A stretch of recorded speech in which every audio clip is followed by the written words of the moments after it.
तो आइए आज हम लोग रूट 5 एक अपरिमेय संख्या है, इसे सिद्ध करना है। तो इसे हम सिद्ध करने की कोशिश करते हैं। तो चलिए देखते हैं। रूट 5 माना कि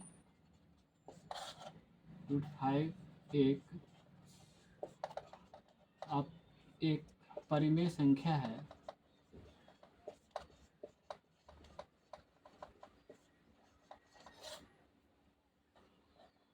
जिसे p/q के रूप में लिखा जा सकता है,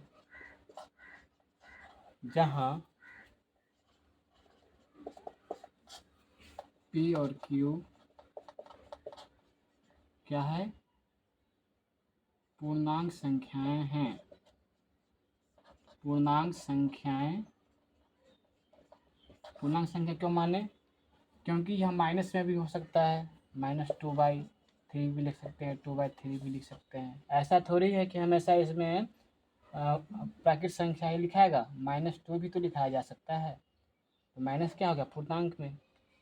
ये सभी पूर्णांक में आते हैं, 1 2 3 -1 -2। कहने का अर्थ हुआ कि -0 1 ये सभी क्या पूर्णांक संख्या है। तो पूर्णांक संख्या ये है। तो p और q पूर्णांक संख्याएं हैं और q 0 के बराबर नहीं होती। तो सबसे पहले देखिए, ये p/q के रूप में जैसे हम 3/2 लिखे, 3/2, तो 3 में किससे भाग लग रहा है? 1 से भाग लग रहा है। 3 1 से भाग लगेगा ना, सॉरी 3 में 1 से भाग लगेगा ना। उसी प्रकार से 2 में भी 1 से भाग लगेगा। सिर्फ 1 से ही भाग लगेगा और किसी संख्या से भाग नहीं लगेगा। जैसे 10/15 हुआ, तो ये भी क्या है? इसे यदि हम क्रॉस करते हैं 5×15, ये भी क्या है? परिमेय संख्या है। ये क्या है? 17/18, ये क्या है? परिमेय संख्या है, क्योंकि इसमें 1 से भी भाग लगता है और इसमें भी 1 से भाग लगता है। ठीक है, तो इसे कहते हैं परिमेय संख्या, जिसमें 1 से भाग लगे, इसमें भी लगे 1 से भाग, इसमें भी लगे 1 से भाग। तो इस प्रकार से हम देखते हैं p/q ये क्या है? एक परिमेय संख्या है। इसे हम मान लिए हैं, ये तो है अपरिमेय संख्या, लेकिन हम मान लिए, कुछ समय के लिए मान लिए कि रूट 5 एक परिमेय संख्या है। इस परिमेय संख्या को हमें किसके बराबर लिखना पड़ेगा? √5 को p/q के बराबर में लिखना पड़ेगा, क्योंकि इसे हम माने परिमेय संख्या और ये भी क्या है? परिमेय संख्या। लेकिन परिमेय संख्या ये कब है? जब q 0 के बराबर नहीं होता है तब। तो इसके नीचे क्या है? 1 हम दे सकते हैं। अब इसे हम, क्योंकि कोई भी संख्या के नीचे √5 आप दे सकते हैं, या 2/1 दे सकते हैं, 0/1 दे सकते हैं। 0 क्या है? 0 ये भी क्या है? परिमेय संख्या। 0 क्या है? यह परिमेय संख्या p/q के रूप में हो। तो 0 क्या है? पूर्णांक संख्या है। पूर्णांक संख्या है ना, तो पूर्णांक बटा पूर्णांक, इसका मतलब ये क्या है? परिमेय संख्या है। और वही 1/0 ये परिमेय संख्या नहीं है। यह परिमेय संख्या नहीं है क्योंकि q 0 के बराबर नहीं होना चाहिए, लेकिन इसमें q 0 के बराबर आ चुका है, तो ये परिमेय संख्या नहीं है। तो यह है वैसे अपरिमेय संख्या, और हमने माना इसे परिमेय संख्या के रूप में, जिससे हम p/q के रूप में लिख सकते हैं। उसके बाद हम तिरछा तिरछी गुना करते हैं, क्रॉसिंग मल्टीप्लिकेशन में गुना होता है। तो √5 फिर p, हमेशा याद रखिएगा p और q में सिर्फ एक ही संख्या से भाग लग रही है। जैसे अभी ना बोल रहे हैं कि p में सिर्फ एक ही संख्या से भाग लगाए थे, 3/5/6 में इसमें भी एक ही संख्या से भाग लगाता है, इसमें भी एक ही संख्या से भाग लगेगा। और भी कोई संख्या ऐसी संख्या नहीं है जो दोनों में भाग लगे, सिर्फ एक ही है।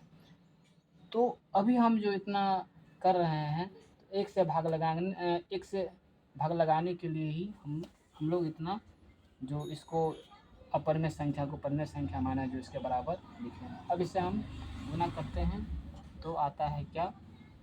√5 क्यू इजकल टू पी। उसके बाद दोनों तरफ स्क्वायर करने पर क्या हो जाता है, 5 q square equal to p square. अब देखिए 5 में इसमें हो जाएगा मल्टीप्लाई, तो क्या हो जाएगा, Q square by P square by 5। इसका मतलब पी स्क्वायर किसी विभाजित है, पहले पी को अभी हम देख रहे हैं, अभी पी पर हमें फोकस करना है, पी पर। तो पी किससे भाग, पी स्क्वायर किससे भाग लग रहा है, पी स्क्वायर 5 से 5 से विभाजित है, नीचे जा रहा है, नीचे इसे कुछ ऊपर लिखना होगा, जैसे है Q square P square by 5। ये 5 से विभाजित है, ये किसी विभाजित है, 5 से विभाजित है, कौन, पी स्क्वायर। इस प्रकार से पी स्क्वायर जब 5 से विभाजित है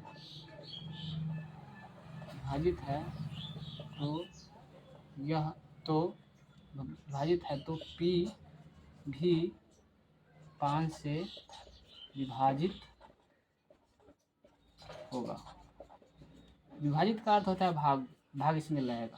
जैसे देखिए, यदि हम कुछ उदाहरण देकर समझते हैं, जैसे 5 स्क्वायर यदि 5 से विभाजित हो रहा है, या 4 स्क्वायर 2 से विभाजित हो रहा है, जैसे 4 गुने 4/2। जब इसी विभाजित हो रहा है तो उसमें विभाजित मतलब क्या, ये कट गया, तो 4 दूना 8 हो गया। तो ये 4 को भी यदि 2 से भाग लगाएंगे तो क्या हो जाएगा, ये भी कट जाएगा। 2 4 जब 2 से विभाजित हो रहा है तो 1 4 भी 2 से विभाजित होगा ही, क्योंकि जब जैसे है कि 8 का स्क्वायर, जैसे इधर नहीं, इसे मैं मिटा देता हूँ, इसे उतार लीजिएगा। जैसे है कि जैसे 6 का स्क्वायर 2 से विभाजित होगा, तो 6 गुने 6 कट गया ना, भाग लग गया, विभाजित हो गया, कितना हो जाएगा, 18।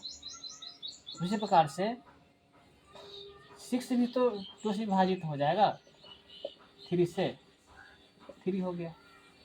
तो इस प्रकार से जब पी स्क्वायर 5 से विभाजित हो रहा है तो पी भी 5 से विभाजित होगा, पी भी किसी विभाजित होगा, 5 से। तो हमने लिखा कि पी स्क्वायर जब 5 से विभाजित है तो पी भी 5 से विभाजित होगा। उसके बाद ये हो गया। अब हम लेते हैं, ये जो है 5 को हमने क्यू, हमें पी इजकल टू 5m हमने माना, पी को 5m हमने मान लिया, क्योंकि यहाँ पर 5m है, इसमें हमें मानना पड़ेगा। अब इस 5 को क्यू में विभाजित करना पड़ेगा, 5 से क्यू में लगाना होगा, क्योंकि अभी तो पी स्क्वायर में तो 5 से विभाजित तो हो ही गया, तो पी भी 5 से विभाजित होगा। अब हमें क्यू का नंबर, अब हमें पी बाई क्यू हमने माना था ना, तो पी से तो ये तो प्रूफ हो गया कि पी 5 से विभाजित होगी। कहने का अर्थ था कि पी जो हमने माना था 1 से विभाजित होती है परिमेय संख्या में, तो अब वह 5 से भी विभाजित हो रही है। इसका मतलब पी 1 से तो पहले से तो विभाजित थी, अब 5 से भी विभाजित हो रही है। अब देखिए, अब क्यू को विभाजित करने के लिए हमें पी इजकल टू 5m मानना पड़ेगा। m भी मान सकते हैं, n भी मान सकते हैं, 5a भी मान सकते हैं, जो मानना है आप मान सकते हैं। ठीक है, तो हमने 5m इसमें हमने मान लिया। तो फिर से जैसे यहाँ पर रखते हैं, जो पहले रखे हुए थे, root 5 equal to p equal to हो जाएगा 5m बाई क्यू, दोनों ओर स्क्वायर करेंगे तो क्या हो जाएगा, 25m square by q square.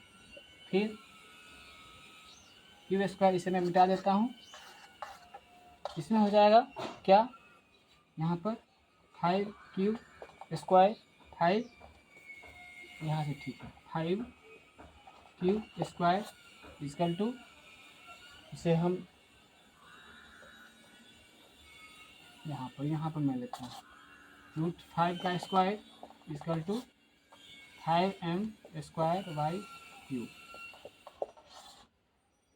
Square तो हो गया। हाँ, अब देखिए 5 हो जाएगा, उसके बाद 25m² बाई क्यूब स्क्वायर। इसको हम 63 से गुना करेंगे तो क्या जाएगा 5 cube square equal to 25m²। इससे इसे ये क्रॉस हो जाएगा 5। अब हम इसमें क्या करेंगे, क्यूब स्क्वायर को 5 से विभाजित करेंगे। क्यूब स्क्वायर को 5 से हम क्या करेंगे, विभाजित करेंगे। तो क्यू स्क्वायर 5 से विभाजित होगा। क्यू स्क्वायर भी जो है, क्यू स्क्वायर 5 से विभाजित है, तो क्यू भी 5 से विभाजित होगी।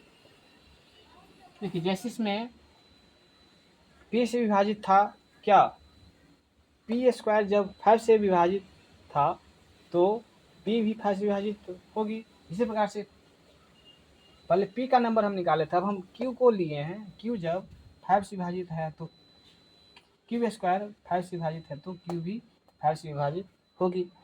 इस प्रकार से हम देख रहे हैं कि p और q दोनों 5 से विभाजित हो रही है।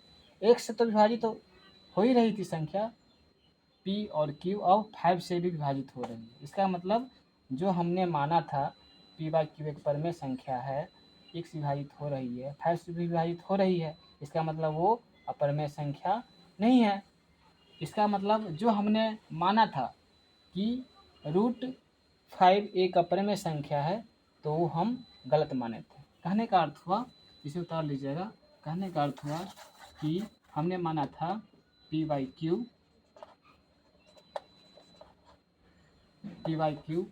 परमेय संख्या तो है ही, ये तो परमेय संख्या है ही, संख्या है जो √5 के बराबर हमने माना था, बराबर माना था। ये √5 ये अपरमेय है, लेकिन हमने इसके बराबर माना था कि जब यह परमेय संख्या है तो इसको भी हम परमेय संख्या कर देंगे।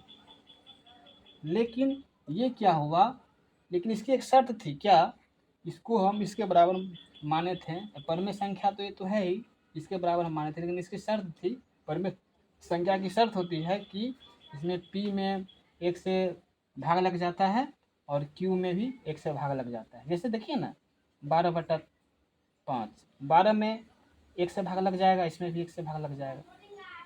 क्या 12 में ऐसी कोई संख्या है जो 2 से भाग लगे, 3 से भाग लगे? लेकिन अब आप बोलिएगा कि 15/9, 3 से भी इसमें भाग लगता है, 5 3 5 15 से इससे भी भाग लग जाता है। ये परमेय संख्या में भी 3 से लगता है और 5 से लगता है, तो ये अलग है। अंतिम इसका निष्कर्ष यही नहीं मिलता है, तो ये परमेय संख्या हुई, ये शुद्ध रूप से परमेय संख्या हुई जो अंतिम रूप से इसमें 1 से ही भाग लग रहा है। लेकिन इसमें 5 से भी भाग लगा और 5 से p में भी भाग लगा और 5 से q में भी भाग लगा। तो ये परमेय संख्या जो हमारी जो शर्त थी वो गलत थी। हमारी जो शर्त थी कि 1 से भाग लगना चाहिए वो गलत साबित हो गई। इसका मतलब जो हमने परमेय संख्या के रूप में माने थे वो साबित नहीं हुई। इसका मतलब यह इसके बराबर साबित नहीं हुआ, चूँकि हमने माना था कि 1 से भाग लगेगा तो भाग लगेगा नहीं, क्योंकि इसमें 5 से भी भाग लग रहा है। अतः इस विरोधाभास